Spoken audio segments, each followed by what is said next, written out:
எடப்பாடி பழனிசாமி பல தோல்விகளை கண்டுள்ளார் என்று சொல்லியிருக்கின்றார். திரு ஸ்டாலின் அவர்களே, நீங்க மறந்துருப்பீங்க, மமதையில் இருக்கிறீங்க, அதனால இப்படிப்பட்ட திமுறான பேச்சை பேசிட்டு இருக்கிறீங்க. கொஞ்சம் பிற்காலத்தை நினைச்சு பாருங்க. 2011 சட்டமன்ற பொது தேர்தல், அந்த சட்டமன்ற பொது தேர்தலில் திராவிட முன்னேற்ற கழகம் எதிர்கட்சி அந்தஸ்தை கூட கிடைக்க முடியல.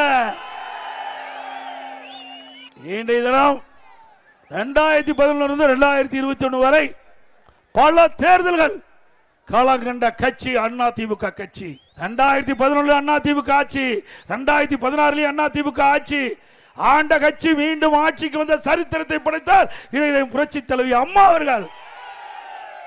234 தொகுதியிலும் கூட்டணி இல்லாம ரட்டளையில் நின்று வெற்றி பெற்று ஆட்சி அமைத்த ஒரே கட்சி அதிமுக கட்சி.